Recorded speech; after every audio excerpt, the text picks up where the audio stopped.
ভিক্ষুক রাস্তা দিয়া যায় আর জমিদারের পুত্র বধূও যায়। একজন সামনের থেকে আসতেছে, একজন সামনের দিকে যাইতেছে। দুইজনের ক্রসিং এর সময় ভিক্ষুকের গায়ের কাদা জমিদারের পুত্রবধূর গায়ে লেগে গেছে। সে দুনিয়া আন্ধার করে ফেলছে, স্বামীকে ডাইকা নিয়ে আসছে, বলছে ভিক্ষুক আমার কাপড় নষ্ট করে দিছে। সে শুধু ভিক্ষুক ছিল না, বৃদ্ধ ছিল। বৃদ্ধ ছিল না শুধু, জীর্ণ ছিল, শীর্ণ ছিল। শরীরে কাপড় ছিল না, ফাটা চিরা কাপড় ছিল। পায়ে জুতা ছিল না, পেটে ভাত ছিল না। জমিদারের পুত্র সইতে পারে নাই, যৌবনী শক্তি সয় তো সয় কি কইরা। তার স্ত্রীর গায়ে ভিক্ষুকের কাদা, বস সমগ্র শক্তিকে হাতে জমা করা, একত্র করা বৃদ্ধের গালে বসায়।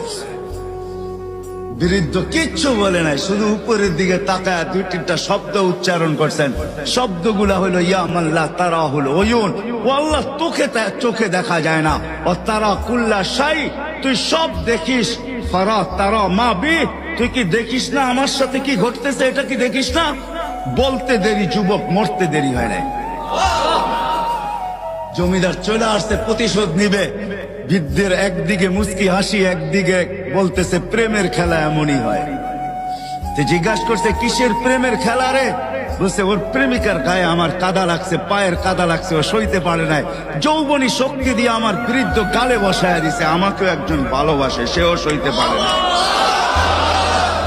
সেও সইতে পারে না। ও তো থাপ্পড় দিয়া ক্ষান্ত, সে জান নিয়ে নিছে, জান।